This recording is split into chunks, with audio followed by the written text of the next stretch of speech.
Welcome to another edition of Ian Cameron's Football Frenzy. It is week 5 in the Canadian Football League, and we have reconnected with a frequent guest on the show. You've seen him before. You know him. You love him. Former CFL quarterback Will Arndt back on the show, back in the house for week 5 in the CFL, and he's decked out in Edmonton Elks and Ottawa Red Blacks colors. As these two teams, they're the dregs of the league, I guess you could say at the moment, about to face off on Sunday night. Someone's got to win. That hat that Will's got on, it reminds me of Nick Saban with that old Sun hat. You know, when he was coaching Alabama all those years. Like, you should be running some practice drills with your players right now wearing that thing. You know, I got my whistle ready. I think I got it right in my backpack there, so that would be a good look.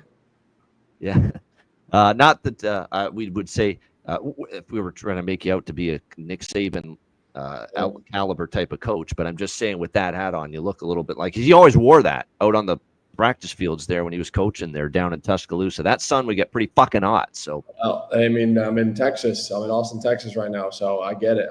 There's a reason I'm wearing it, and I understand why he wears those things now. Well, San Antonio, I was there a couple of years ago for the Pub Sports Radio event, and yeah, that sun when it's beaming down on you, it can roast you pretty good if you're not protecting yourself. So I get it 100%.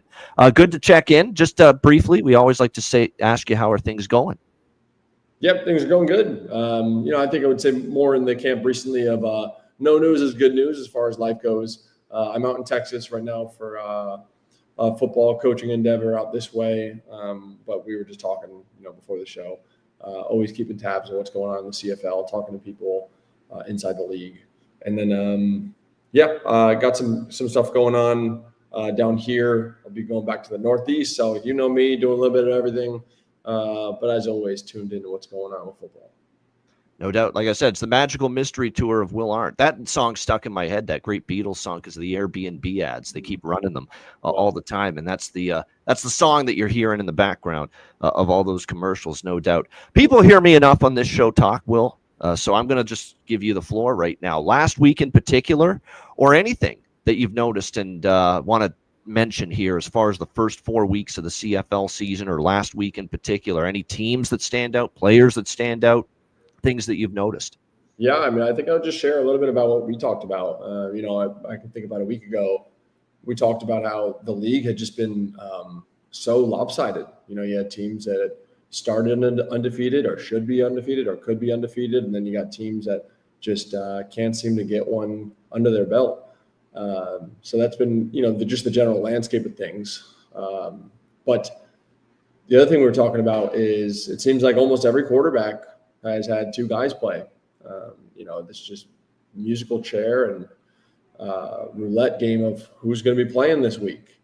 And obviously what that does to, commentators and bettors and just fans alike when you don't know who the trigger man is under center. So no different this week. So got to monitor that. Just always interesting in the CFL circuit, having a second quarterback and can you survive, whether it's the instance in Toronto, just trying to hold out until Chad Kelly gets back, or, you have an older quarterback, Trevor Harris, that's going to inevitably get dinged up most likely, or you got these veteran backups who you think would be these really good bridges for you in BC and Montreal, and then they struggle. As someone that's like a CFL purist in my own perception, like, having guys like MBT and Masoli, and I kind of grew up watching them in the league when I first got into it. And then seeing that they're going to start, I'm like, oh yeah, these guys are going to do great. Like, I know who they are, I know how they're wired, I know how much they love the game and they prepare and stuff. And then to see them struggle is just, it's fascinating. And it just kind of goes to show you the tough nature of pro sports. It ain't got nothing to do with what you've done. It's just about where you're at today and what have you done for me lately. And sports is the great equalizer, and that's why we're tuned in here today to get our take on it. Well, and I think there's two things, Will. You mentioned it about how maybe people thought, and myself included, that McLeod Bethel Thompson and Jeremiah Masoli would perform a little bit better last week than they did.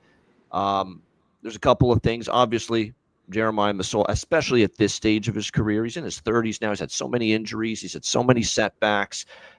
He's not going to be able to give you all the arm strength, all the mobility, the athleticism, all that shit that Nathan Rourke can give you. And the same thing with MBT when you compare him to Davis Alexander. for Montreal. That's part of it. But I also think there's issues with, and the thing about Alexander and Rourke, you got two guys that can absolutely move Yeah. in the pocket, can make plays, can ad lib.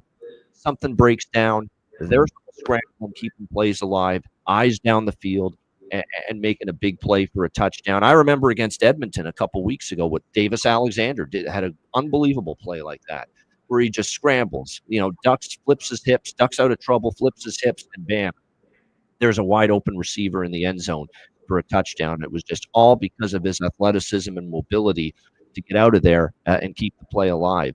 You do miss some of that. There's also talk about how there's been offensive line injuries early in the year, and we'll get to that with Ottawa. They've had a lot of offensive line injuries early in the season, and all of a sudden you got to play a certain number of Canadians, and of course depth at that position group, especially from the Canadian player side of things, not what it needs to be for it to be an effective, quality, stable performing group. So I think that's having a bit of an effect and an impact on the quarterback play as well. There's a bunch of factors to it. I don't think you can just say that MBT and Jeremiah Masoli aren't Nathan Rourke and Davis Alexander. I think the O-line issues are a part of it. There's no question. Coaches may have to change a bit of what they want to do offensively for the backup quarterback compared to the starting quarterback, but it's definitely something I've noticed. Before we get into Week 5 games, I have to mention specifically for the Toronto Argonauts and their win against Ottawa, which was one of my winners last week on the show, was Toronto as a small underdog to get their first win of the season against Ottawa, which they did. Shout out to Derek Sluka and the game he had for the Toronto Argonauts.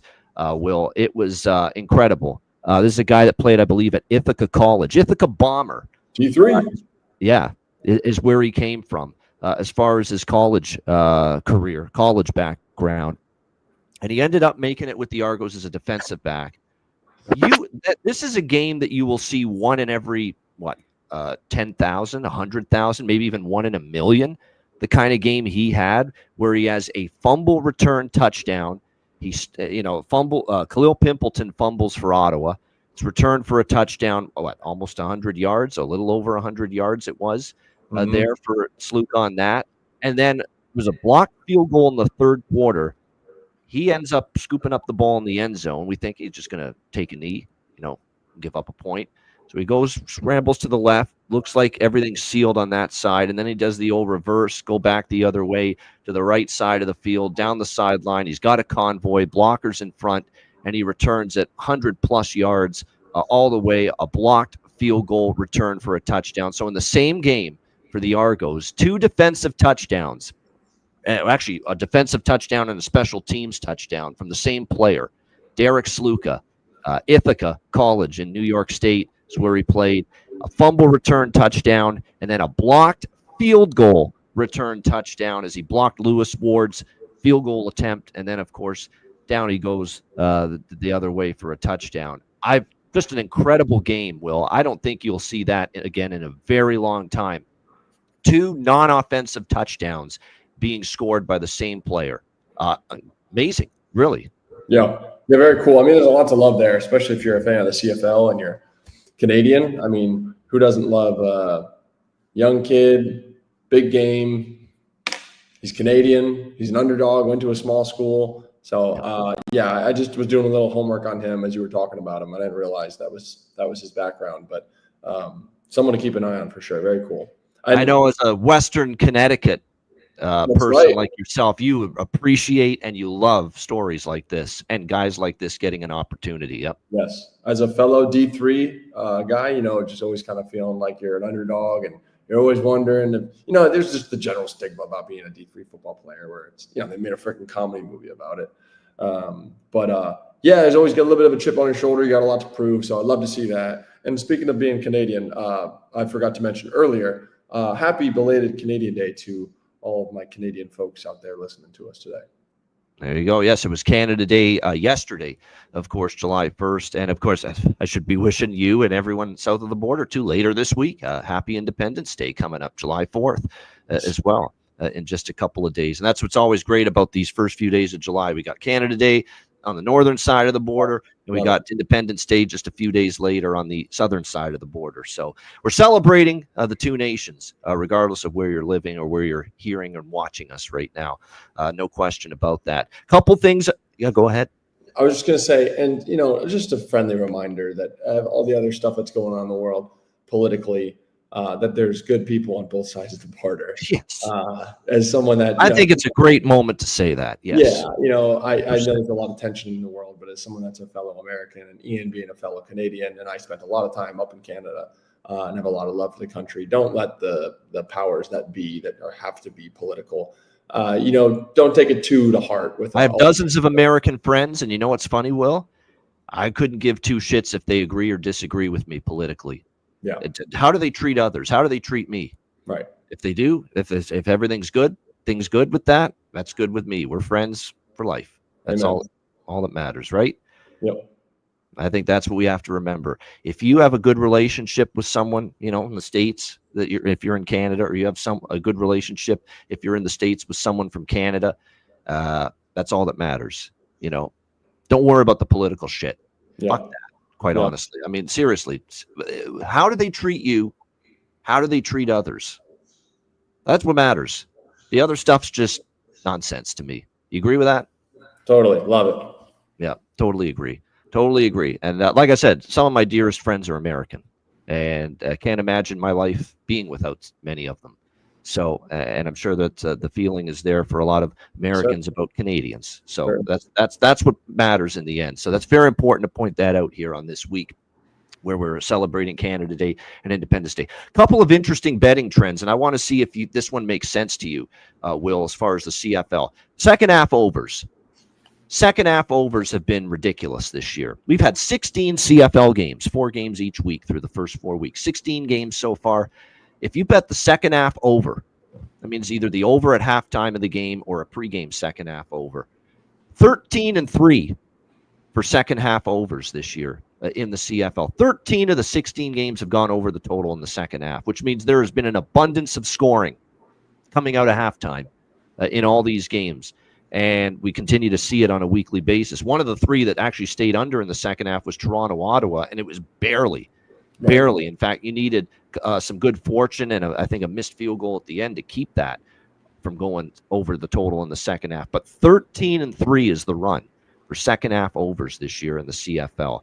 Does that make sense to you as someone that's played in the league, that maybe it's a conservative start, a slow start, maybe the offenses just need some time to get into rhythm, and then in the second halftime, adjustments are made, and more so it's the adjustments that are being made by the offenses that are hitting home a little bit more? Yeah, no, it's a great trend for the league. It's good. It's a good product. Makes for exciting second halves. But I think it's a great indicator of the fact that there's really good coaching in the league right now. You're getting good coordinator play. You're getting good offensive production. Nobody likes to see a 13-10 game in the CFL. So that part is great. And then I also like, as someone that's down here in Texas, and there's AI and all this other stuff going on.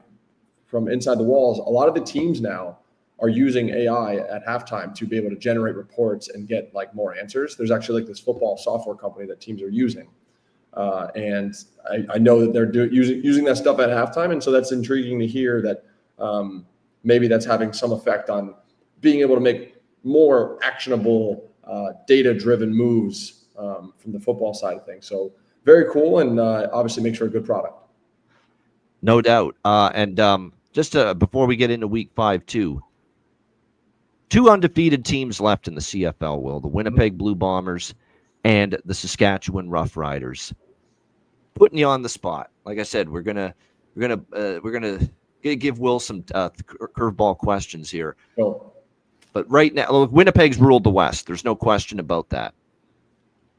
But if you had to pick right now, who do you like coming out of the West and I'm not writing off BC, Edmonton, and Calgary just yet. Sure. Obviously it's a very long season yet, but I think through 4 weeks at least, we can say that Winnipeg and Saskatchewan have established themselves at the moment, as the 2 best teams in the West Division, and among 2 of the best teams in the entire CFL. Them and Montreal are the teams that really stand out right now.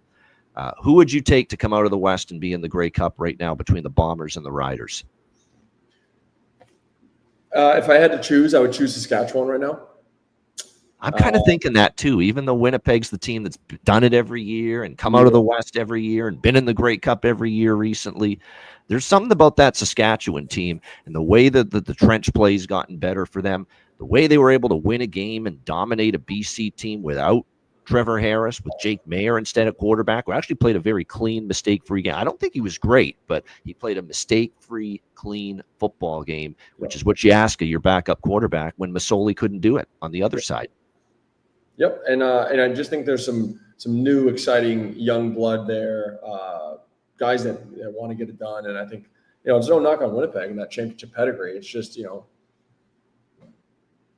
mostly the same crew, and I just think they're built. They're like you mentioned, they're good in the trenches. They're good up front. They have a running back that's going to age very well in the cold weather games as we go. They have a very good second option at quarterback that we saw. Inevitably when he needs to get called on. I think Trevor's chasing that elusive Grey Cup, and he's very determined, as we probably both know, to get it done this year. And we've seen some good stuff from him so far. I think they're well coached. I think they just got a lot of things going for them. And so if I had to pick, I think they're the team to get it done right now. Proof that age ain't nothing but a number is Trevor Harris, 39. And like I say, before he got injured a couple weeks ago, it's hard to envision him, throwing the ball better than he has so far this year, believe it or not. It's crazy to say that at his age now, 39, but it's true. He was slinging it before he got banged up 2 weeks ago.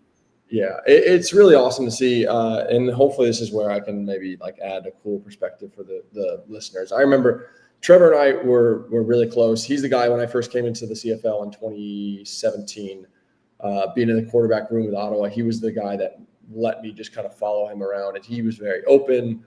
Anyone that's worked with Trevor will always say that, man, he's just such a resource of information, and you don't have to be like that. That's why he's been good on this show the few times he's been on it. Yeah. Yeah. And just little things going day to day and doing the hot tubs and cold tubs and getting in the gym with him early. And he and I would box and do certain trainings. We'd run after practice, and we would, how we ate and the things we, just talked about, embracing that TB12 method, wanting to play till he was 40 years old. And that was back, I remember when he was, calling himself an old man. He was 32 years old at that time. And that's how old I will be turning next month, 32. And to see him now at 39, this many years later, still doing it, really just kind of the same player, same guy, same game, hasn't really lost too much is very cool to see, because I know it's been something he's worked at for many years. And tip of the cap to him. I know he'd probably say I haven't done anything yet or whatever, but it's very cool to see, especially when you're in the room with him when he was talking about it, speaking it into existence many years ago. No doubt, and he's really, really committed to a hard, strong training regimen, following the Brady way of going about it. That to preserve his career, prolong his career, so that he could keep playing and not just keep playing.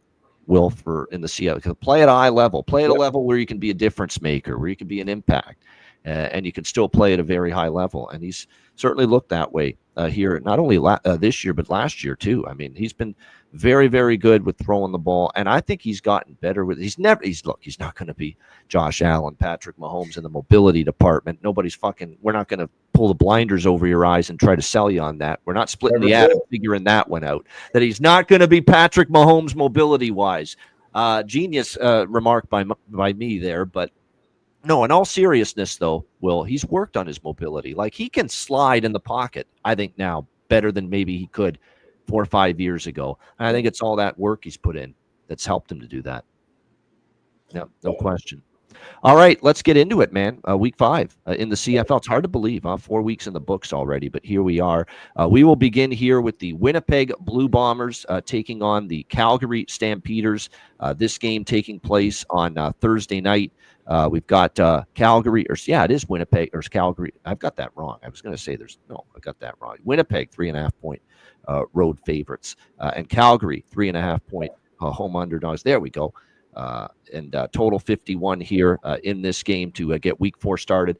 Winnipeg, they look awesome. There's no doubt. But, you played BC twice. You played Edmonton last week, who, obviously going through more struggles and more growing pains here early in the season. certainly on the defensive side of the football. We'll get more into Edmonton but that certainly was a defense Winnipeg picked on last week. Zach Collaros, very strong throwing the football. You know what's funny is that they didn't have the run game going as well with Matthew Peterson who has been, of course, filling in for an injured Brady Oliveira. But they were still able to just pick on that Edmonton secondary. Carrick Wheatfall, a big touchdown catch. Nick Dembski in traffic. And that just shows you how much problems the secondary for Edmonton has. You got to locate the football. You got to play the ball. They haven't done a really good job of that. Dembski wins these 50-50 balls. Or the opposing team, their receivers win the 50-50 balls against Edmonton, Will. That continues to be too big of a problem here for the Elks right now. But Collaros was on point. Dembski, Wheatfall, Dalton Schoen. I mean, they certainly still have plenty of weapons to work with at receiver, and they have certainly put that on display. It's a team that's rolling right now. There's no question. A great start to the year for the Winnipeg Blue Bombers. We'll see if they can carry that over here into this game against Calgary. Calgary is an interesting team to analyze, and it's a hard power rating right now for me as a handicapper in this league, Will, to make with Calgary. Because we know Winnipeg is one of the best teams in the CFL. They're right there, 3-0 to start the year, straight up in ATS. Calgary's 2-1. But the 2 wins were week 1 against Hamilton, 38-26, where, Hamilton didn't play a great game. And there were a couple of bad miscues Hamilton made in that game where they had a fake punt in their own territory right before halftime in a close game, and they didn't get it. And Calgary went right down the field and scored. That was just bad by Hamilton, I think, to go for it. And then they screwed up and failed. It was an onside kickoff to begin the second half, and Hamilton didn't locate the ball. Calgary got it in great field position, and the game kind of got away from Hamilton at that point. But credit to Calgary. They were able to run the ball with Mills, and Vernon Adams was solid. They were very good against Toronto the very next week, 29-19. It was another solid effort from VA in that game against the Argos. And then, of course, against Ottawa, 20-12, they lost their last game, and it was their first loss of the year after starting 2-0. But I don't know if you got to watch much of that Ottawa-Calgary game a couple weeks ago, but it was a monsoon. Yeah, it was a rainstorm. It was just pouring rain, piss-down rain the whole game. It was pretty heavy wind conditions as well. It was not optimal conditions for certainly for throwing the football. And certainly when you look at that game and the fact that Dustin Crum got the start for the first time for an injured – actually, Schultz started first in place of Drew Brown, and then it was Crum. Right. But I kind of felt like in that game, Will, Calgary-Ottawa, the conditions benefited Ottawa more than Calgary. Yes. Because Crum is an RPO system quarterback. He'll run it a lot. They'll run stand back a lot. They'll ask him to do very little. Throwing the football because we're going to go with this RPO system, read run pass option, and it just benefited, I think, the way Ottawa wanted to go about it stylistically and with their approach offensively. Meanwhile, Calgary wants to be balanced. And Dave Dickinson, yes, we want to run Dedrick Mills, but throwing the ball is a big component of what we do. And again, the weather suppressed scoring. The weather suppressed the passing game significantly, and I think that was a bigger detriment to Calgary and Vernon Adams in that game than it was for Dustin Crum in Ottawa. So I think that kind of, you look at it, what happened to Calgary's offense, 12 points, when they looked so good in the first 2 games. Well, the weather had a big part of it, and I think the weather was worse for Calgary in that game, or it impacted their offense negatively far more than it impacted Ottawa negatively in that game. But now they're off that loss. Now they're off a bye week as well, extra time to prepare. I know historically Dave Dickinson's been excellent in his decade plus here in Calgary off a bye, and this goes back to when John Huffnagel was the head coach here a long, long time ago, that they were always very good off a bye week. Will that be the case here, though, against this Winnipeg team that's motoring along, playing well right now is the question. But there is one thing I want to point out, Will. It's a good food for thought thing to mention to everybody. Last year, Calgary obviously had a tough year. They also had a quarterback that I think you can say is not quite as good as Vernon Adams and Jake Mayer last year. And Calgary off a bye week hosted Winnipeg last year, June 29th. They were a 3.5-point home underdog in that game, just like they are here. They ended up winning that game outright, 22-19 in overtime. So I'm kind of leaning at 3.5, believe it or not, with Calgary. There's a part of me that says, do you really want to step in front of this Bombers freight train right now? But you do have Calgary off a loss and off extra time to prepare with the bye week, which should help.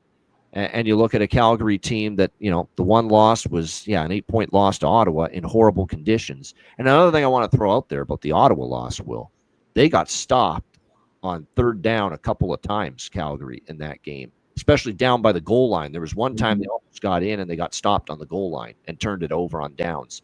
And you swing those into points, it could have been a different result possibly for Calgary in that game. So I'm kind of leaning Calgary at plus 3.5, even though I'm not rushing to fade Winnipeg, but I'm telling you what, I feel plus 3.5. You got a team coming off a bye.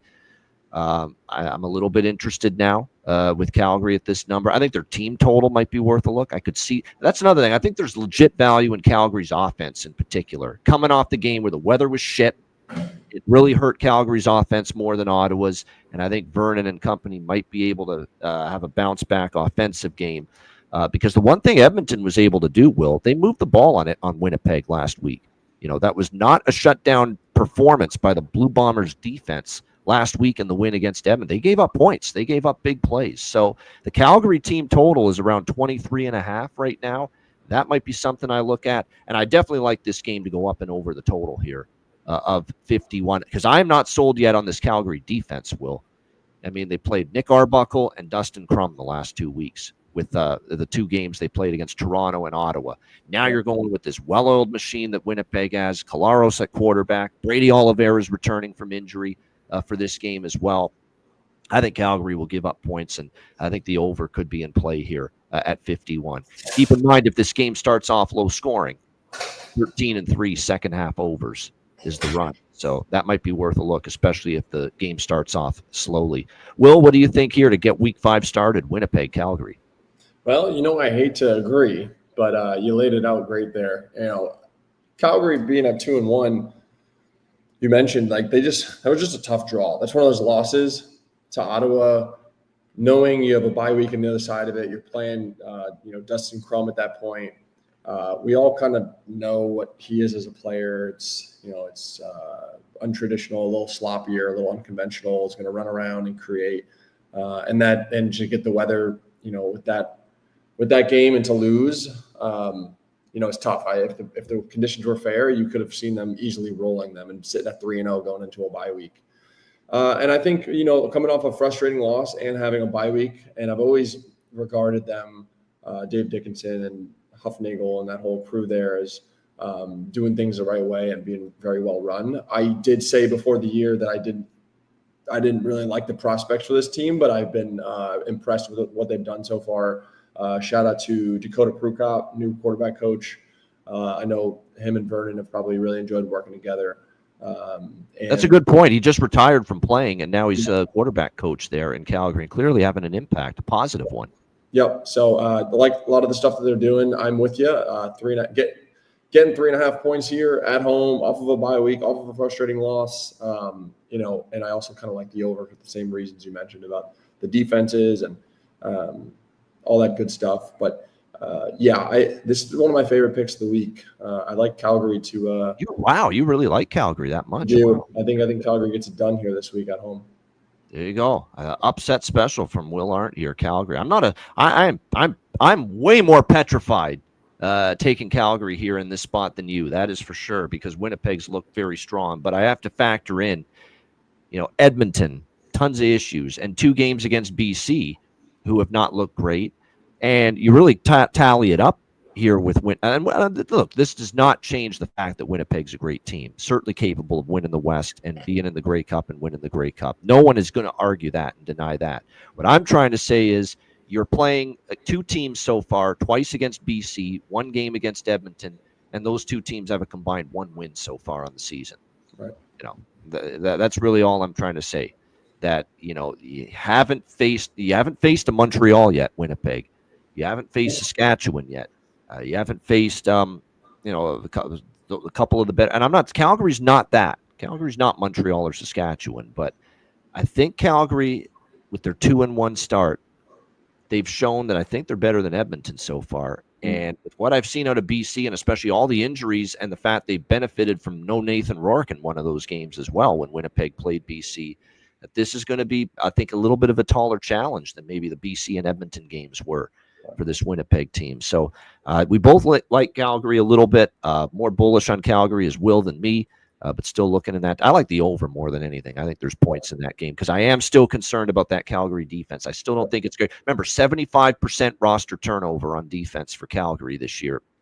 A lot of new faces. And after facing Nick Arbuckle and Dustin Crum the last two games, Toronto and Ottawa, facing Zach Collaros and that well-oiled machine Winnipeg offense, I think it will be a challenge for Calgary. All right, Friday night football tonight, as they say on TSN.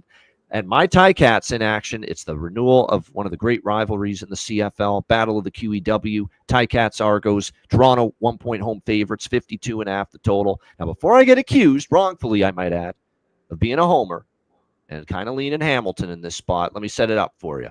Hamilton gets their first win of the season last week against a very good Montreal team. I know there was no Davis Alexander, but the rest of the team's pretty damn good too. And Hamilton played well. Their defense got after it. I think it was the best their defense has played by far so far this season. The pass rush was finally there. Julian Hauser, I've been waiting for Julian Hauser to make an impact, and he got a couple of big sacks in that game. They forced a couple of turnovers, and they made the bold decision, and I give Scott Milanovic all the credit for it. He cut a veteran linebacker in Kyle Wilson, and when it happened, people were a little shocked. This is a guy that's a pretty good player, Kyle Wilson, veteran linebacker in this league. Why are you doing that? They were that high on the rookie, Devin Veresuk, to take over at the linebacker spot for the Hamilton Ticats, that they said, you know what, we can't have him sitting. He's that good. He's that ready to be an impact player. And he ends up rewarding Milanovic and the coaching staff in his first career CFL start at linebacker after they cut Kyle Wilson with, 7 defensive tackles, a pick 6. And he was just a menace in that game against McLeod Bethel Thompson and the Montreal Alouettes. Made them look like geniuses, Will, quite honestly, for making this move and putting the rookie out of Windsor in the starting linebacker spot. He was a monster. He was a dominant force for the Ticats last week on defense in that win against the Alouettes. Bo Levi Mitchell, the offense was not great. It was not spectacular, but it did enough. It didn't turn the ball over. No interceptions from Bo Levi Mitchell last week against Montreal, a very good defense. And that's going to give you a chance to win, and it did. So there were a lot of positive signs for the Ticats, and certainly getting their first win, positive momentum, and good vibes that have the potential to carry over here against Toronto. Toronto could feel the same way, no doubt, because they got their first win against Ottawa, but 14 points off turnovers, both by Sluka, which we talked about. The offense still wasn't great. Nick Arbuckle had one really good drive right down the field for an offensive touchdown. And really, other than that, the Argo offense didn't do a whole lot against the Red Blacks last week when they had the football. And they really relied on those 2 non-offensive touchdowns that they got courtesy of Derek Sluka. So there's still questions about how great the offense is. And we saw the Ticats defense take a step forward last week. And then on the flip side, the Argos defense, they gave up a shit ton of yards to Ottawa last week. I mean, it seemed like every time, Will, that Dustin Crum and the Red Blacks had the ball, they were moving, they were driving in Argos territory, and then there was a red zone fumble, a red zone interception, stopped on downs, blocked field goal. Lewis Ward had that blocked field goal that Sluka returned. It seemed like every time they were moving the ball most of that game, Ottawa, against Toronto, and they just shot themselves on the foot, couldn't finish drives, and just could not put points on the board, even though they were moving the ball pretty good. So kind of feels like, Toronto's defense kind of got away with one, feasted on the turnovers and the mistakes that Ottawa's offense made. And then the biggest factor that I think pushes me in the Ticats direction, and you're perfect person to speak about it, the short week factor. It does matter, doesn't it? I mean, you've got an Argo team that played Sunday night in Ottawa, the last game of week 4. You're now playing on Friday night, week 5, back home in Toronto. So all of a sudden you're down to what? 2 practice days, maybe 2, 3 at the most. I don't even think they're going to get 3 practice days in, maybe 2. That's it. A very short week. Ticats, of course, played last Friday, so they get the full week, 7 days between games. And here's Toronto having to play Sunday night last week in Ottawa, and now Friday night here at home. So that's a big situational scheduling advantage here for Hamilton entering this game. So I do like the Ticats here in this spot as a slight underdog to get the job done. I think they're very capable of it. Not to mention last year they owned the Argos, believe it or not. It's crazy to say that, Will. The Argos won the Grey Cup. Hamilton didn't even make the playoffs. Hamilton had a bad year, and Hamilton swept the season series against the Argos, 3-0 last year against Toronto, even though it was not a good year for the Ticats. And obviously it was an Argos team that ended up winding up winning the Grey Cup. So they've clearly played well against the Argos last year. And now I think the Argos have way more question marks this year. All the new faces on defense. The O-line's been up and down. They don't have Chad Kelly. And here's Hamilton, I think, ready to build off getting their first win. And they got their, unlike Toronto got their first win against Ottawa. Tons of issues. And they have O-line injuries, which we'll get to Ottawa. Hamilton just beat a Montreal team that's one of the best teams, I think, in the CFL. So I think it's a higher quality first win of the season for Hamilton last week than it is for Toronto. So I like the Cats here. I think they can go. And plus, the Ticat fans will travel. I've been to many an Argos home game as a Ticats fan, and there will be a lot of black and gold in the crowd. So I like Hamilton here. Will, what do you think? Ticats, Argos? Yeah, you hit on a lot of my points here. Good stat there on the season sweep for Hamilton last year. I didn't expect that either. It just seemed like, can we just play the Argos every week? That's what I was starting to think watching that unfold. Yeah. Yep. So I had some notes written down for this matchup, and you hit a lot of them. If you just kind of say it out loud, short week, no Wynton McManus, no Chad Kelly. You scored 2 defensive touchdowns last week. Your win was versus Ottawa with a backup quarterback. And I told you I liked Hamilton before the year. I really like them in this spot. You mentioned, it's a road game, but they're going to be well represented in this spot. So this is at the top of my list this week as far as stuff that I like. So I'm pounding the table on Hamilton. Let's go.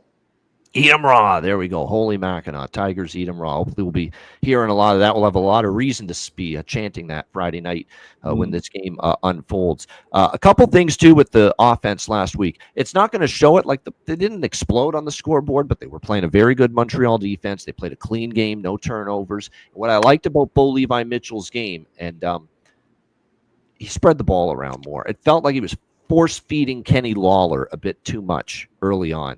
And I know he's a great receiver, one of the better ones in the CFL. You want to get that chemistry going, but you got a lot of other great weapons. You got Keandre Smith, you got Tim White, you've got Shamar Bridges. Use them; they're damn good receivers too. And we saw a plethora of receivers getting involved, way more than in the first couple of games for the Ticats, which is a positive for them. Spreading the ball around, I think, made a difference. They also, I got to admit, Greg Bell being injured, I thought, how's the run game going to look? But Johnny Augustine, man, he played very well in Greg Bell's absence. Really got the ground game going pretty good. They used Trayshawn Ward off the practice roster a little bit as well. So the run game was solid, and it was very impressive to see that against a good Montreal team. But the short week factor, I wanted to get your comments specifically on that because we know that's in play here for Toronto, Sunday to Friday. It's a very difficult turnaround. Did you find that as a player when you were in those spots? It was also a very, very difficult turnaround from one game to the next. Yeah, certainly. I mean, just recovery-wise, just to give the listener a little idea, when you play in a football game, it probably takes you about 4-5 days for you to kind of just let go of the general bumps and bruises and soreness of the game. A lot of head coaches are now aware of that, and you really don't do much in a practice week like this. And so when that's the case, and then having the benefit of me being able to coach, you talk about stuff as a coaching staff, but then you say, we didn't really practice this week, so we're not going to put these new ads in. So you're kind of just going in with the stuff that you do. So you don't have your trick, a new trick play, or you don't have too much game planning stuff done because you're just trying to prioritize getting the guys up to speed, recovered, make sure you're available, and then just kind of go lean into your identity on these short weeks.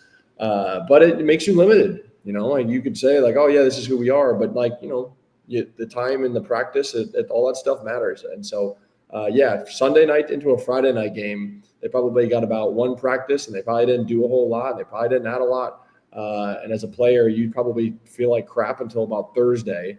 And then you start gearing up and being like, all right, let's go come game time. Yeah, you mentioned it. That's a great point about it too. It's not just the lack of practice reps and days compared to a full week, but it's the recovery. It's a fucking physical game, obviously football, and you have that less time to get all the bumps and bruises healed, and feeling a level, 100% energy, and full health, for the next game. It can be tricky. There's no doubt.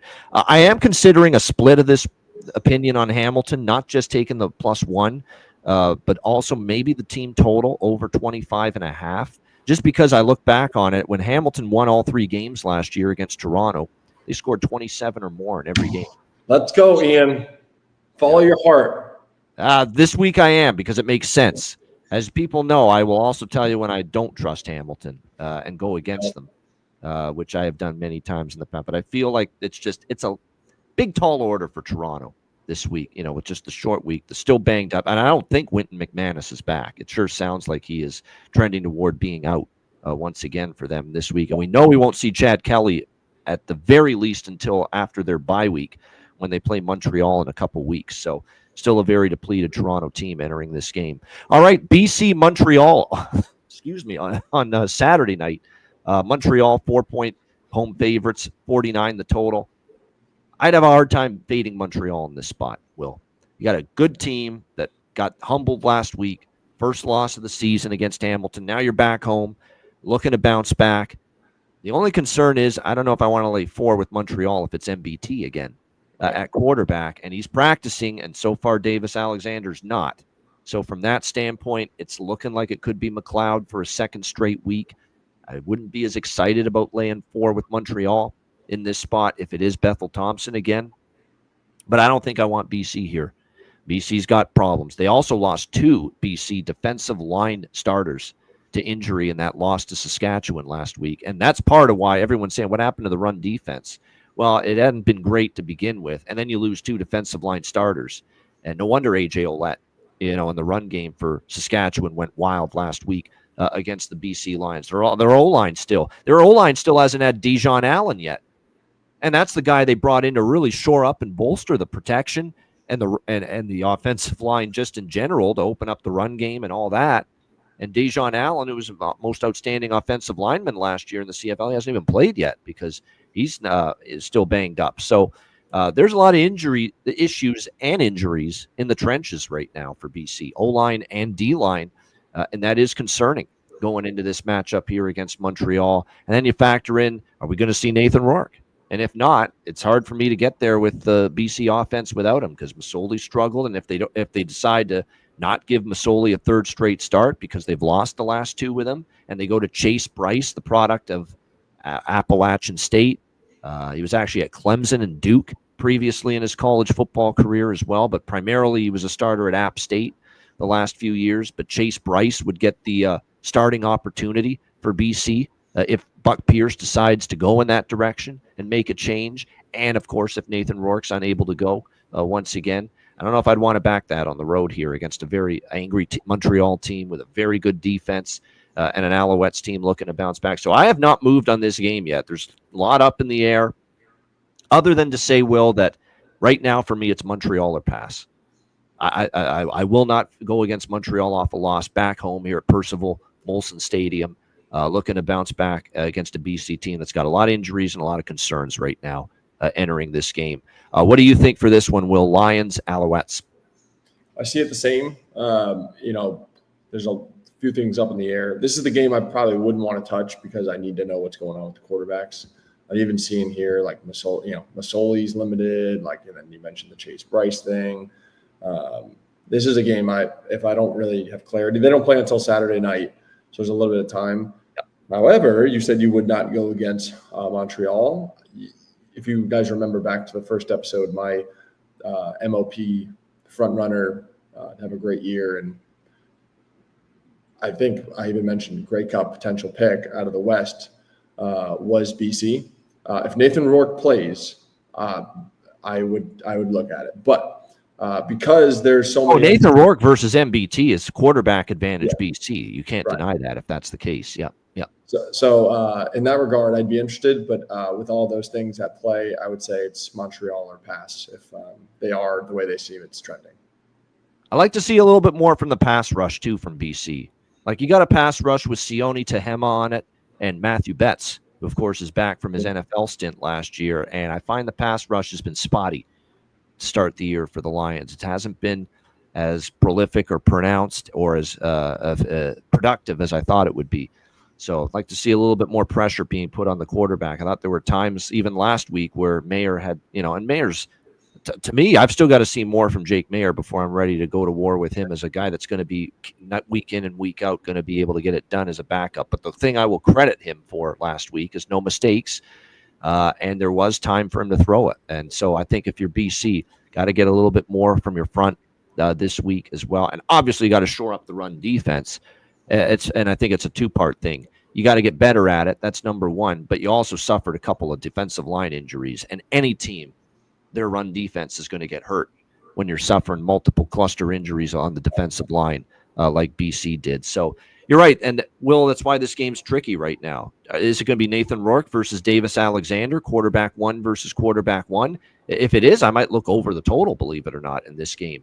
If it's Nathan Rourke versus MBT, then I'd probably stay off Montreal entirely because it would be an advantage for BC. But if it's then, let's say, Masoli or Bryce versus MBT, then I still lean Montreal, but I don't know if I'd take it with MBT. And if it's Bryce or Masoli versus Alexander, then I'd really, really like Montreal here in that situation. So just got to wait to see how the starting quarterback situation plays out throughout the practice week and then go from there. That's pretty much where I'm at now with this game at the moment, Lions and Alouettes. All right, you see them with Elks T-shirt and a Red Blacks Nick Saban-style hat. So great way to end the Week 5 previews talking Ottawa and Edmonton. Right now, the two worst teams, at least in my power ratings, in the CFL, going head-to-head. Both of these teams, well, Edmonton's still looking for their first win. Ottawa, of course, got their first win, albeit it was in that monsoon weather game, if you will, against Calgary, that they got that first win and then back down to earth last week with a really rough night against Toronto. Red Blacks and Elks on Sunday night. Yeah, Sunday night football, CFL style. We've got Ottawa 2-point road favorites, 52.5 being the total in this game. Obviously, it's been a rough start to the season for the Edmonton Elks. They're the one team in the CFL that's given up over 400 passing yards or 400 total yards per game on average. I don't think any team in the league has given up a 400 plus total yards per game average on defense, which again speaks to the same old shit, the same old issues with Edmonton. Defense has just not been great. The pass rush has not been. There's one player that I will excuse on this Edmonton team on defense, Will, because I actually think he's played well, and I thought he made a couple big impact plays last week against Winnipeg, even though they still gave up a shit ton of points and lost the game and struggled, and that's Jake Serezna. I'll exclude him from criticism. He's a good player. He had a couple of big-time plays, sacks on Kolaros last week. So the rest of these guys got to get their ass in gear and get going. Linebacking core straw. The secondary, we've talked about it.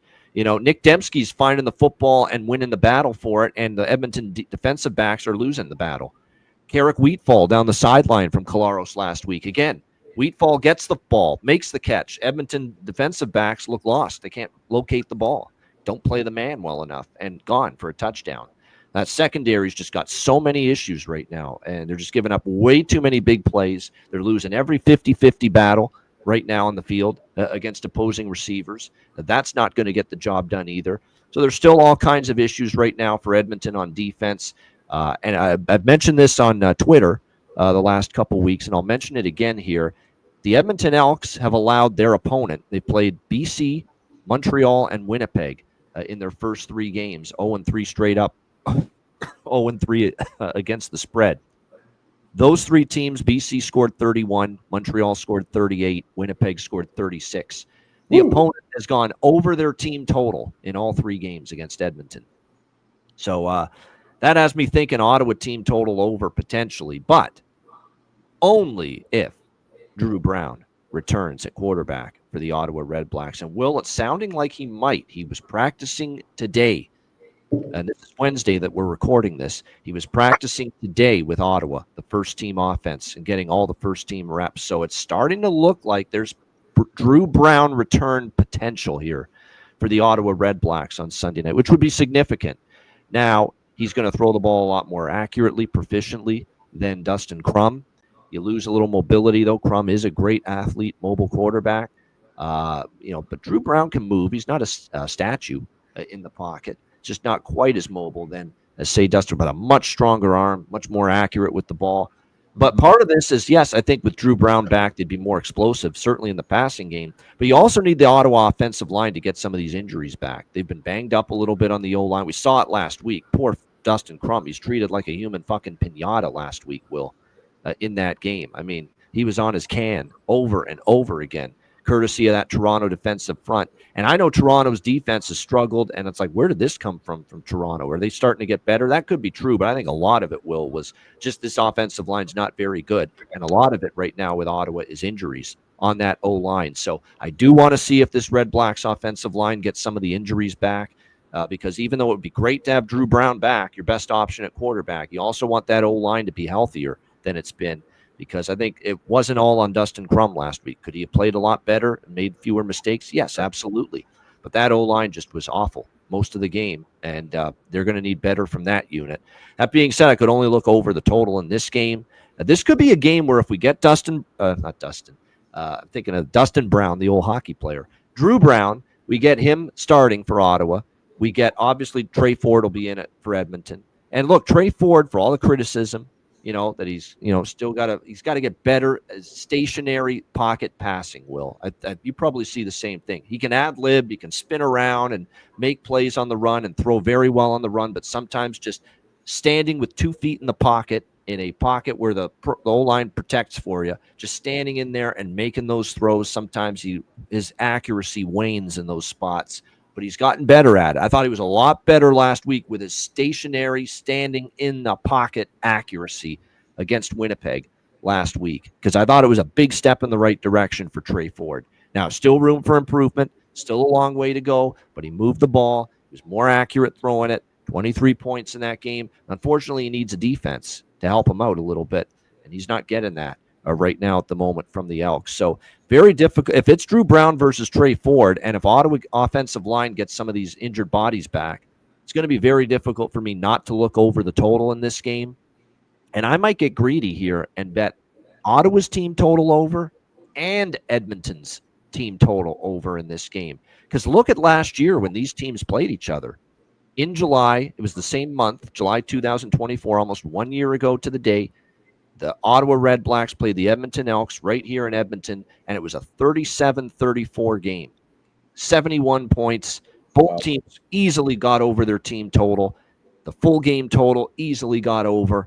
And I think we could be in for one of those games again. That is if Drew Brown's back under center, if the Ottawa offensive line gets some of these injuries back, because I think if that happens, they'll score on this wretched Edmonton defense. And on the flip side, Trey Ford and the offense made strides last week, and Ottawa's defense feasted on a Calgary in a rain game and a wind game a couple weeks ago, and Nick Arbuckle in Toronto last week.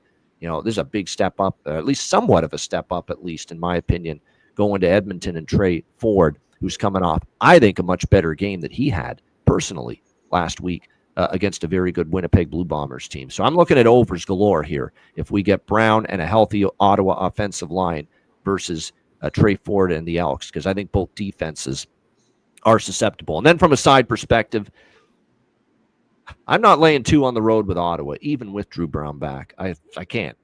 Road favorites, Ottawa, no thank you.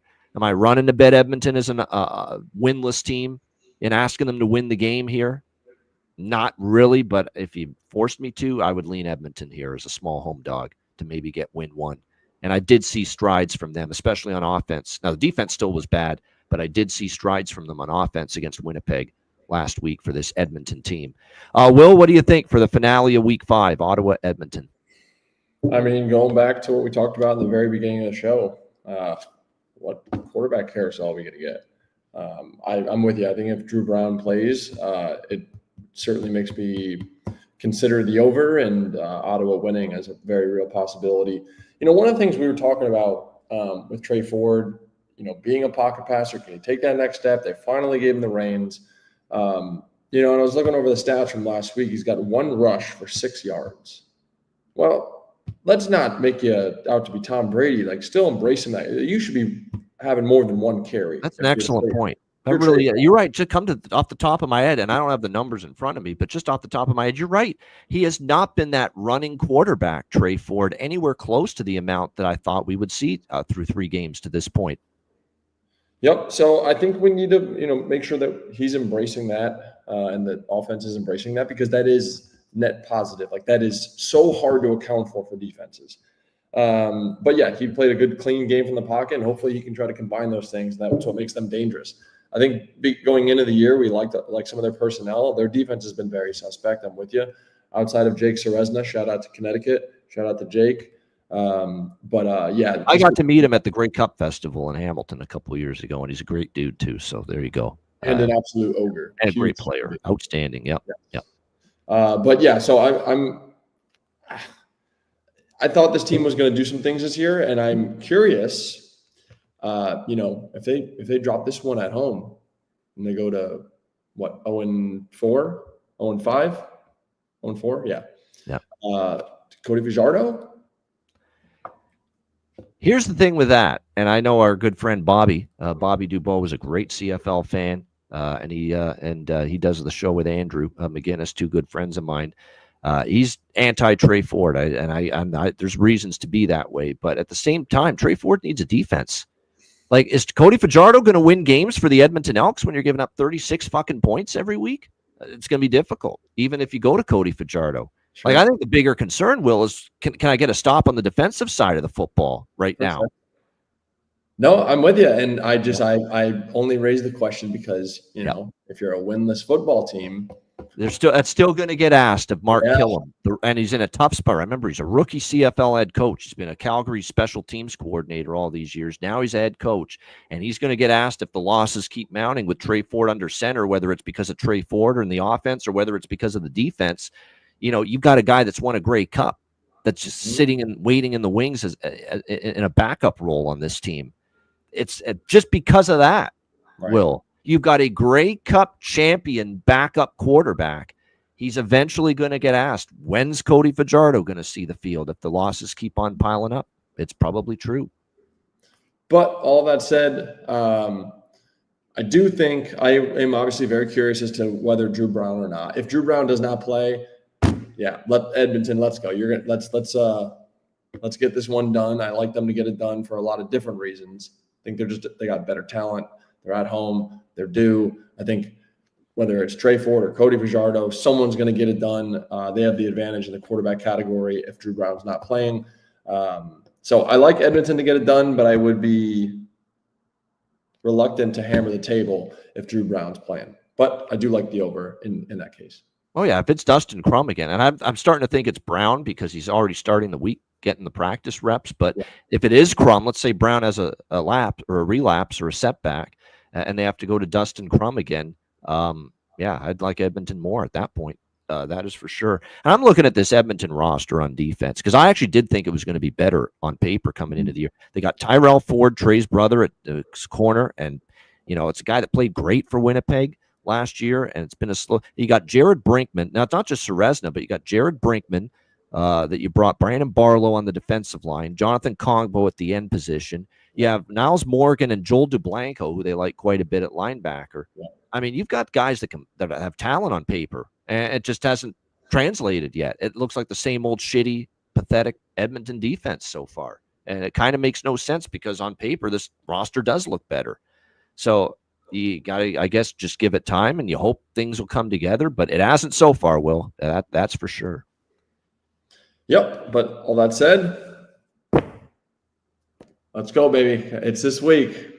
Wow. There he is. He's making the declaration right now. He popped the Ottawa. He said, that's enough. I can't back both teams here on the show anymore. I've got to support one of the two. There's no doubt. So it's Edmonton. He's making that declaration right now, the Edmonton Elks against the Ottawa Red. Maybe the Ottawa Red Blacks need Will Arndt back. That could be it. That could be it. I would love that. That could be it. And by the way, Will, Bob Dice is interesting because everyone I hear says great things about him as a guy, great man. Yep. Just great. Players love him. But there's still those moments in these games where just some of these decisions he's making is just, I don't love some of the things he's deciding on. Challenges have been kind of spotty for him. So there's definitely some things, I think, from the coaching side of things that Ottawa's got to clean up a little bit. You could throw Killam, though, in the same boat. Mark Killam, a couple weeks ago against Montreal, they were down by what? After they got a touchdown and they got it to within, I think, 18 points. Well, if you go for two, you're down by 16. It's a two-score game with two two-point converted touchdowns. He kicked the extra point instead, down by 17 instead, and you're still 3 scores down. I'm like, come on, you gotta lock in with that kind of the details, man.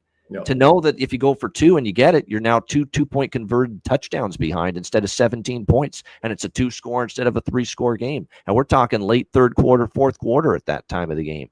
You gotta be dialed in with those details, man, don't you? Or am I being too harsh? No, I think the first place you want to start with this stuff is it's much more art than it's science. Yeah. And the best head coaches that I've seen, kind of have a good handle on this art, because it is subjective, is they are able to detach themselves from the game. They're not, into the numbers or iPads or doing too much talking to people, and they can just kind of look at the game from a zoomed out perspective and have the presence enough to pay attention to those things. Sometimes when coaches they're too much into things, or they're talking to other coaches too much, or they're absorbed by the wrong things, they tend to let these situational things get away from them. But all that said, I've been there and observed it from the sideline. It is absolutely more art than science, and it's freaking hard to pay attention to, but that's why these guys get paid the big bucks.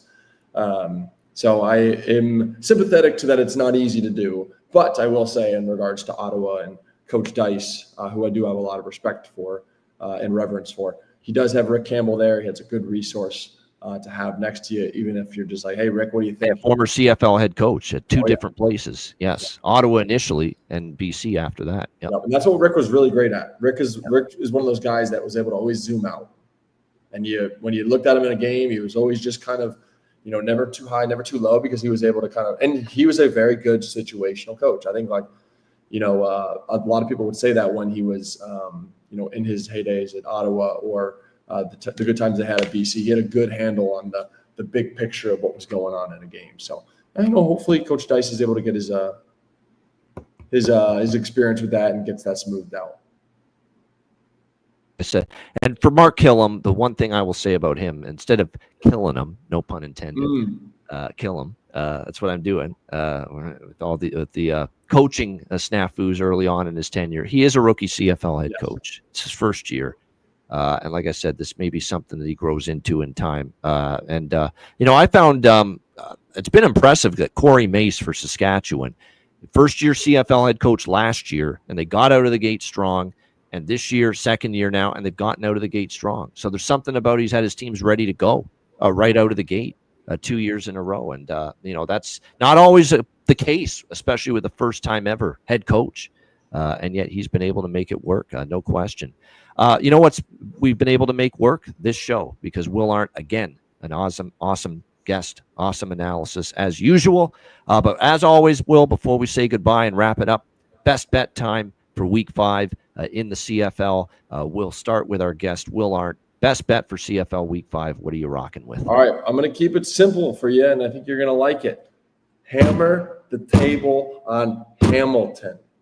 All right, it's everything's set up for him to get it done, to have a strong week offensively, to go into Toronto and get a good win. I really like Hamilton in this spot. All right, there you go. I like hearing that. The Hamilton hammer the hammer, says Will Arndt with the Ticats on Friday Night Football. +1 they are against Toronto. So Argos or Ticats +1 against Toronto for best bet for Will Arndt for Week 5. My best bet for this Week 5 slate, I'm going to go with the Thursday night game. Let's go with Winnipeg, Calgary, over 51. I am so frustrated because I ended up going with BC last week for best bet. Didn't get it done. My second choice was Edmonton, Winnipeg over. Flew over the total. Easy winner. I think there's a good over this week. Calgary's scoring got suppressed due to the weather 2 weeks ago against Ottawa. It was not a good weather game for offense, especially for the passing game. And I think now you'll see Calgary's offense rebound. Vernon Adams, the extra time to prepare should help this offense, in my opinion. The Calgary defense is still a unit that I have questions about. You know, you faced Hamilton in week 1, and you still gave up 26 points. Then you faced Nick Arbuckle for Toronto and Dustin Crum for Ottawa. You know, pretty easy assignments for this Calgary defense, easier assignments. Now you're playing this well-oiled machine that is Winnipeg on offense. Zach Collaros, all those weapons. Brady Oliveira's back, running the ball. Lots of new faces on that Calgary defense, and I think they are going to struggle, and they're going to be in tough against that Winnipeg offense. So I think both teams can contribute enough to the scoring to send that game over the total. So Winnipeg, Calgary, over 51. We will go with that for best bet here for week 5 in the CFL. Let me just double check. Is that the best number? No, actually, there's 50.5s out there, even better. So over 50.5. Winnipeg, Calgary for best bet for CFL week 5. Will, it's been a blast. Anything you want to say before we wrap up the show?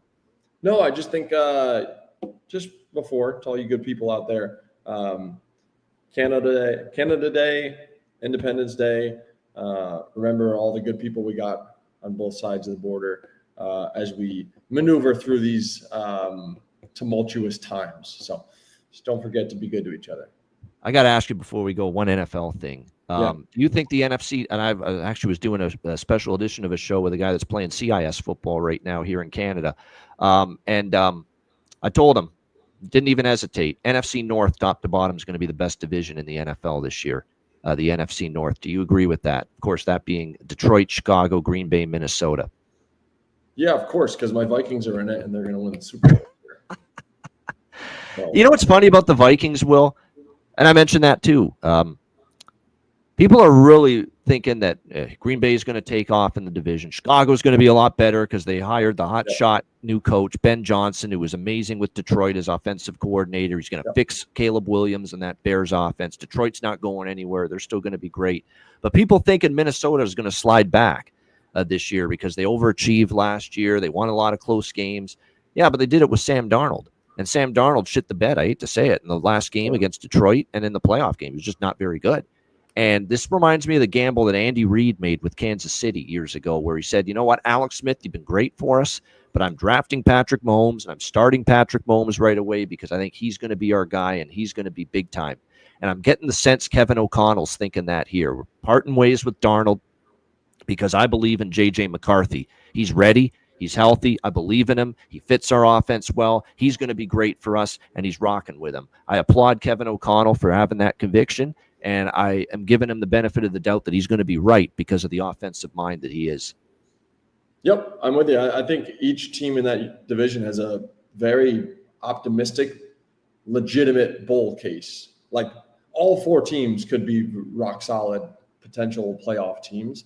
So it certainly will be interesting. But that said, you know how that goes. Like they all got to play each other. They're going to beat up on each other. So it ain't like you're going to have 4 11-win teams. It's going to be a beast of a division. You're right. It's going to be, wow, they're going to beat up on each other in that NFC North. There's going to be some bumps and bruises for all 4 teams in that division. If all 4 teams play to the level I think they're capable of this year for sure. Great stuff with Will Arndt as usual. Another great show. Thanks to everyone for tuning in. Hit the like button on the way out. For Will Arndt, I'm Ian Cameron. Have a great week. Enjoy CFL Week 5 and good luck. And we will be back next week for another edition of Ian Cameron's Football Frenzy.